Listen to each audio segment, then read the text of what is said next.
Rasulillah, bismillahirrahmanirrahim, wa alaihi natawakkal.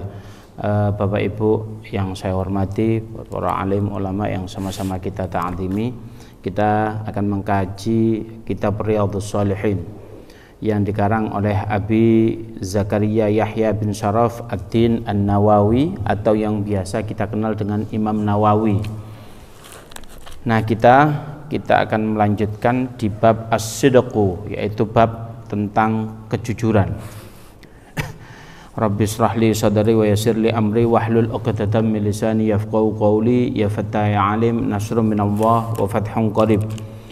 Sebelum kita mengkaji kitab ini, membaca hadis yang ke-55 ini, kita yang pertama membaca Fatihah, yaitu yang pertama kita tujukan kepada baginda Nabi Muhammad SAW serta keluarganya, para pengikutnya, sahabat, tabi'in dan para ulama sampai yang mengarang kitab ini. Ala hadini as-salihah al-Fatihah.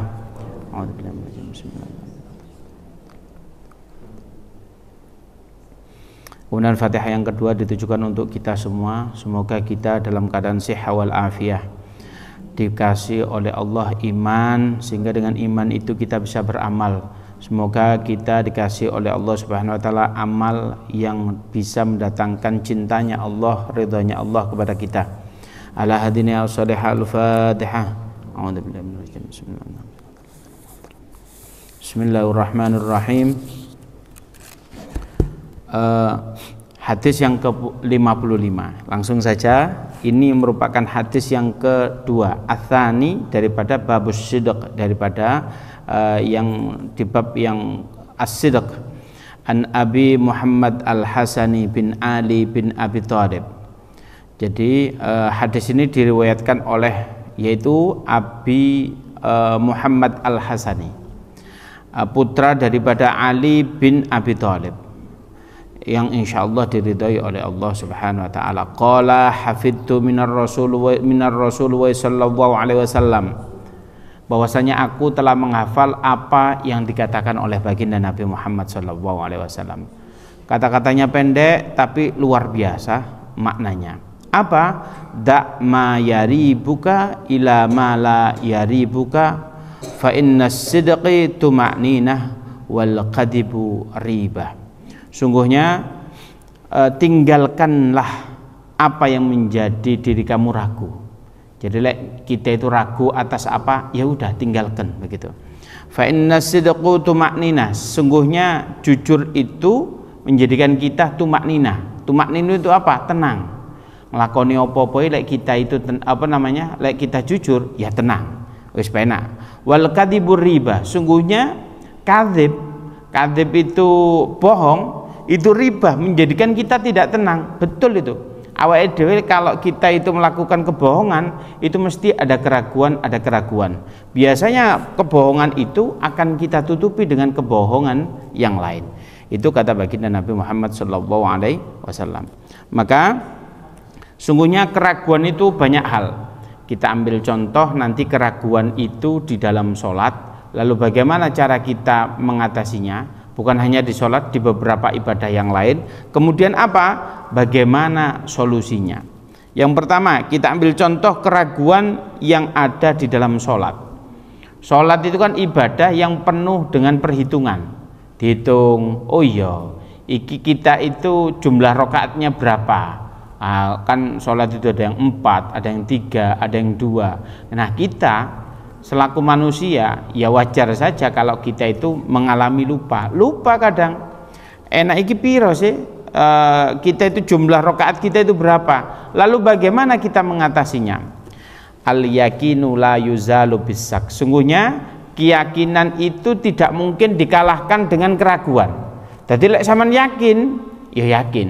Lah kita ambil contoh tadi kasusnya kalau kita sholat, Allahu Akbar, sama ngiling-ngiling, iki loro, tah telu, begitu ya. Lah, pernah nggak kita terjadi semacam itu? Pernah. Oh, sering ya? Waduh, sering ya aja ya. Lah ini bagaimana? Kalau kita melakukan semacam itu, maka kita pilih yang terendah. Berarti ya berapa? Ini 2 atau 3? Saman berarti memilih yang 2. Itu kalau kita memilih dalam rakaat sholat.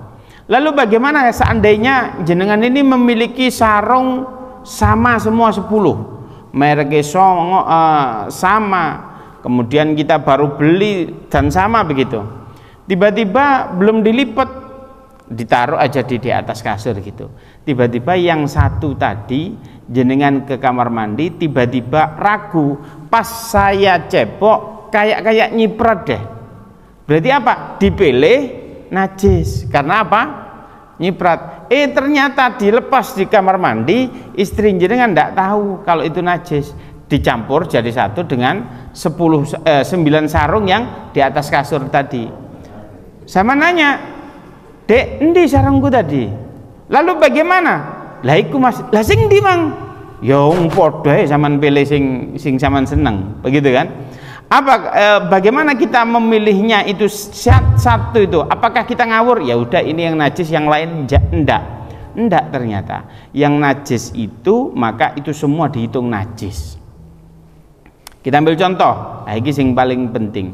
Kalau jenengan ragu, aku mang wis wudu apa hurung? Itu sering terjadi ya. Aku mang wis wudu apa burung? Maka jawabannya belum. Karena kita aslinya kita itu sesuatunya belum melakukan apa-apa. Kalau kita mendahulukan aku mang wis batal apa belum, aku mang kentut apa enggak, jawabannya belum atau enggak. Lah dieling-eling, kalau ragunya kita itu wis wudu apa enggak, maka jawabannya belum wudu. Tapi kalau aku tadi batal atau enggak, jawabannya enggak. Lah itulah contoh kasus bagaimana kita mengatasi keraguan kita dalam kita beribadah. Akhir-akhir ini banyak orang membersihkan intens terhadap baju maupun terhadap lifestyle mereka. Lifestyle mereka itu contoh mobil lifestyle-nya bagus, tuku sing apik, ya kemudian juga dibersihkan. Oh iya, rumah beli vacuum cleaner, di mobil vacuum cleanernya khusus, kemudian di lab dikasih ke obat. Itu banyak orang membersihkan. Tapi antum tahu salah satu penyebab kita ragu itu adalah hati yang kotor. Hati kotor itu menyebabkan apa? Kita sering ragu. Lah sama ini ngomong mengatakan gelek ragu, lah hati ini kotor. Padahal hati yang kotor itu masalahnya lebih rumit daripada orang yang tidak beramal. Ngapunten, kalau orang ingin dekat dengan Allah Subhanahu wa Ta'ala, orang nggak punya ilmu bisa dekat dengan Allah. Orang yang belum punya amal, dia bisa dekat dengan Allah. Tapi orang yang hatinya kotor tidak mungkin bisa dekat dengan Allah. Karena syarat sowan terhadap Allah Subhanahu wa Ta'ala, kalau kiai aja kita sowan punya SOP tersendiri, kita punya aturan ya. Oh, yang nggak kopiah lah, nggak sarung, masuk nggak soal cekak ke kiai, ya ndak pantas. Bagaimana SOP kita sowan terhadap Allah? Illa man atallaha biqalbin sadim. Kecuali orang-orang yang memiliki hati yang salim, orang yang bersih hatinya, maka dialah yang berhak sowan terhadap Allah Subhanahu wa Ta'ala. Maka hati yang bersih itu penting sekali. Sungguhnya manusia itu ada 3 hal yang harus kita kasih makan. Kalau enggak kita kasih makan, ya sudah akan berantakan. Yang pertama, jasadi. Jasad kita ini butuh dikasih makan. Dengan apa kita kasih makan? Yaitu 2 hal cara kita memberi makan atas jasad. Yang pertama, kita kasih makan jasad kita itu dengan sesuatu makanan yang halal. Halal yang pertama. Halal ini ditinjau dari 2 hal. Yang pertama, halal itu secara dzati. Ada najis yang dzati itu apa? Ya anjing, itu zatnya itu memang najis. Babi itu memang zatnya najis. Nah itu nggak usah dikasih. Yang kedua, yang tadi maknawi tadi, bagaimana najis yang maknawi itu cara kita mendapatkannya. Loh, air minum ini suci, bersih, halal.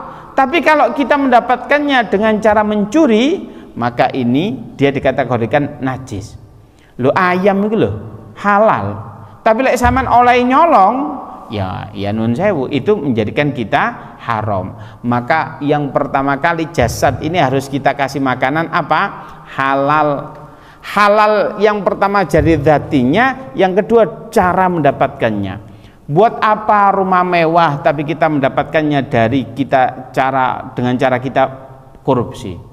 Oh, kita bisa makan enak di restoran mewah setiap harinya, ternyata hasil uang, pencucian uang dan lain sebagainya. Maknanya di sini makanan jasad kita itu harus kita kasih makan yang pertama dengan sesuatu yang halal, dengan secara dzati maupun cara mendapatkannya. Taib. Bukan hanya itu, tetapi halalan thayyiba. Thayyib itu yang cocok dengan kita, yang bagus. Kita ambil contoh, gula itu halal. Tapi kalau jenengan itu punya penyakit gula, maka nggak thayyib bagi jenengan, nggak thayyib, nggak bagus buat jenengan. Maka tidak semua yang halal itu jangan dikonsumsi, tergantung tubuh kita itu cocok atau tidak. Wis seru asam urat, makan emping melinjo. Wis seru asam urat, lek nang sate, waduh telap-telep, ya ini enggak thayyib. Maka yang thayyib itu bagaimana? Yaitu tadi, kalau jenengan sudah di tubuhnya ada pabrik gula, ya cok mangan gula akeh, maka apa? Kurangi itu gula.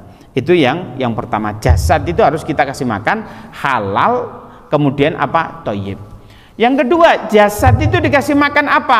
Riyadhah. Riyadhah itu apa? Olahraga.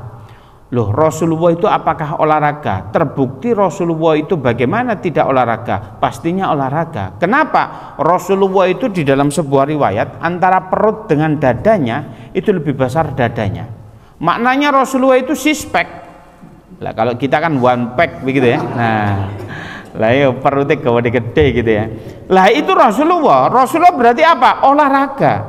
Sampai ini nggih jenengan kalau bisa menilai 4 sahabat Rasulullah. Kalau kita lihat Rasulullah, yang sahabat yang pertama adalah Sayyidina Abu Bakar, yang kedua Sayyidina Umar, yang ketiga Sayyidina Utsman, yang keempat Sayyidina Ali. Saya ingin tanya, bagaimana penilaian jenengan tentang yang pertama Sayyidina Abu Bakar? Orangnya bagaimana kira-kira? Oh, berwibawa, kan begitu ya? Bijaksana. Oh nggih. Oke, itu yang pertama. Yang kedua, Sayyidina Umar. Siapa yang bisa menjawab? Sayyidina Umar. Sayyidina Umar orang yang Masya Allah gagah pemberani. Saking beraninya begini Bu, kalau Sayyidina Umar, kalau saya nggak cocok sama orang itu ya paling ya ngalah lah atau bagaimana. Kalau terpaksa berantem ya berantemnya nggak sehebat Sayyidina Umar. Kalau Sayyidina Umar itu bagaimana kalau nggak cocok sama orang? Ngambil pedangnya. Siapa yang ingin istrinya menjadi janda, kesini, hadapan sama saya. Mikir Pak, wong bojoku ayu lek akhir roda dipek tonggoku, kan begitu ya. Lah ini Sayyidina Umar, gagahnya begitu. Sayyidina Utsman itu bagaimana info yang jenengan dapat? Kaya? Bukan kaya, tapi Sayyidina Utsman itu kebangetan kayanya.